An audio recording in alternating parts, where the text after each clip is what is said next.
Seorang ibu lagi ada di acara kumpul keluarga. Anak-anak lain yang seumuran udah pada asyik ngoceh sana-sini. Sementara anaknya cuma diem, atau paling cuma nunjuk-nunjuk. Terus tiba-tiba, dari ujung ruangan ada yang nyeletuk. Wah, ibunya jarang ngajak ngobrol di rumah ya. Aduh, bayangin aja gimana perasaan ibunya. Kalimat sepele kayak gitu tuh nusuk banget, dan seketika jadi beban mental yang luar biasa berat. Jujur aja, itu sama sekali nggak adil. Penting banget buat kita untuk mengakui betapa beratnya beban emosional ini, sebelum kita ngomongin fakta-fakta lainnya. Poin krusialnya tuh di sini. Para ibu ini sering banget mikul rasa bersalah sendirian dalam diam. Kenapa bisa gitu? Ya karena masih ada pola pikir usang di masyarakat kita, seolah-olah hasil pengasuhan itu 100% rapornya ibu. Padahal kita semua tahu bahwa anak ke dunia dan ngebesarin mereka supaya bisa bersosialisasi, itu kan proses bareng-bareng.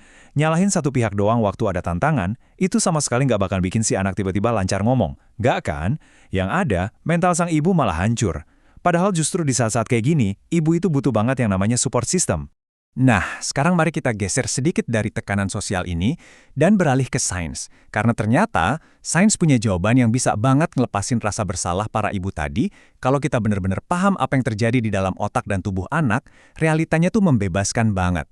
Penjelasan medis ngebuktiin dengan sangat jelas kalau nyudutin satu orang aja buat masalah keterlambatan bicara itu yang nggak masuk akal secara logika. Kenapa?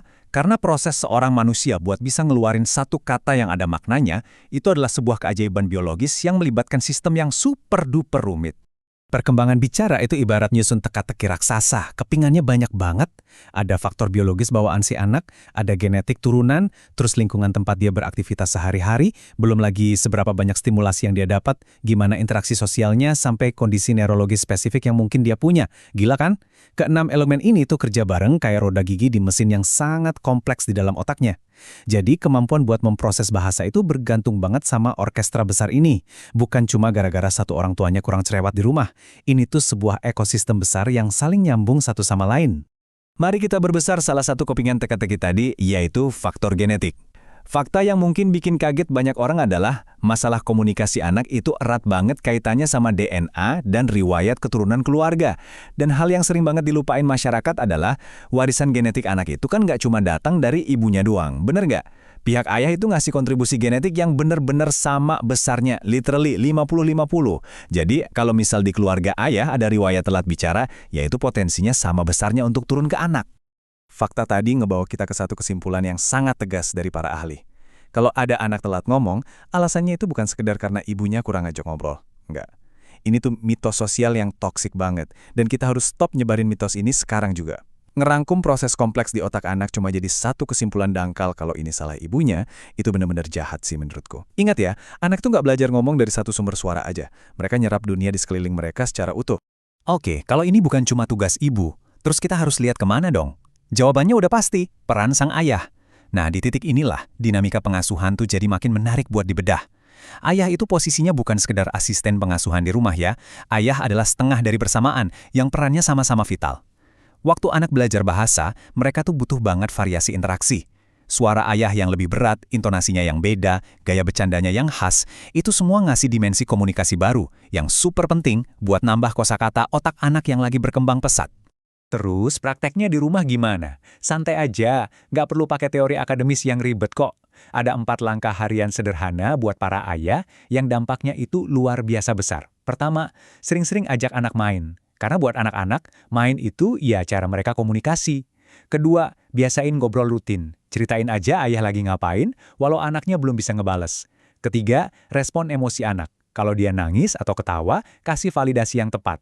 Dan yang keempat, ikut terjun langsung di rutinitas harian anak, kayak mandiin atau nyuapin. Nah, dari tindakan simpel yang konsisten ini loh, fondasi kuat buat anak ngerangkai kata itu mulai terbangun. Jadi, semua fakta biologi dan psikologi yang udah kita obrolin tadi, ujung-ujungnya bermuara ke satu prinsip mutlak. Tumbuh kembang anak itu adalah sebuah kerja kolaborasi. Buat ngelewatin rintangan, apalagi soal keterlambatan bicara, ayah dan ibu itu wajib banget maju sebagai satu tim yang solid. Nggak bisa nih kalau diselesain pakai cara masing-masing. Yang satu ngerasa berjuang mati-matian, sementara yang satu lagi cuma ngeliatin. Proses anak belajar bicara itu, percaya deh, adalah cerminan langsung dari seberapa bagusnya teamwork di dalam rumah tersebut. Setiap keluarga yang lagi ngadepin masalah ini, sebenarnya lagi berdiri di persimpangan jalan dan harus milih.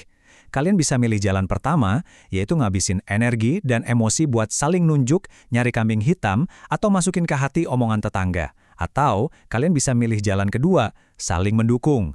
Kalau tujuan utama kita adalah mastiin anak dapat penanganan terbaik dan bisa ngejar ketertinggalannya, kebiasaan nyalah-nyalahin ini harus langsung dibuang jauh-jauh. Energi kalian itu jauh-jauh lebih berharga kalau dipakai buat ngebangun komitmen dukungan tanpa syarat sama pasangan. Pada akhirnya, bahasan kita ini ngebawa kita ke sebuah kesimpulan sederhana yang powerful banget. Supaya seorang anak bisa mulai ngucapin kata demi kata, mereka itu mutlak butuh 3 hal dari kedua orang tuanya. Dukungan, stimulasi yang konsisten, dan lingkungan yang hangat.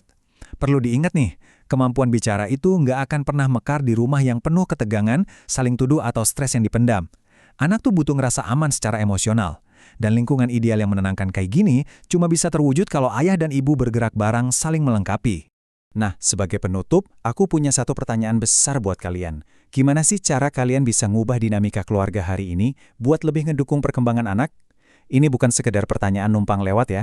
Ini benar-benar panggilan buat kalian take action. Abis dengerin penjelasan ini, yuk stop nyari-nyari siapa yang salah.